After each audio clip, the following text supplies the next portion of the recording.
Today, we will be showing you how to set up your tax rate on the CR180. You want to start by pressing number 4 and key mode to access the general settings. Now you want to press your cash button to enter on the first option, department/PLU.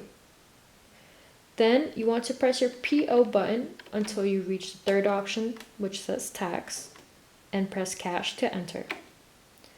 Then you want to press enter on the first tax option, and here you will be able to name your tax.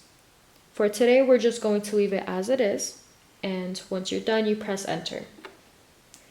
Here it's going to allow you to put in your rate, so you could put in your tax rate and press cash to enter. The tax add-in option should be selected on no, and you could press your subtotal button to switch it to the no option. Once you have switched it, press enter.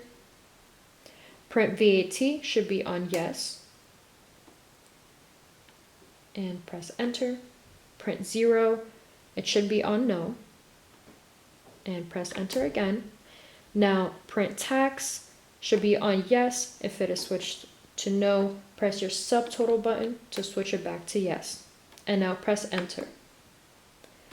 Now you can press your card button to exit, and you want to press your shift button to go all the way up to department, the second option, and then press the cash button to enter. You will need to add the tax into each department. To do that, you could press enter on the first department, which it will allow you to name your department if you choose so. Once you're done, press enter.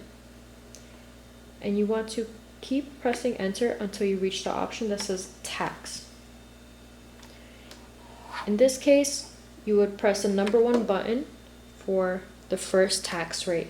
If you have multiple tax rates, you could enter all the other tax rates that you want attached to this department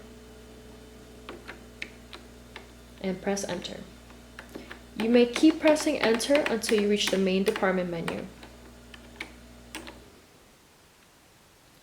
And there you have it. That's how you add a tax to a department.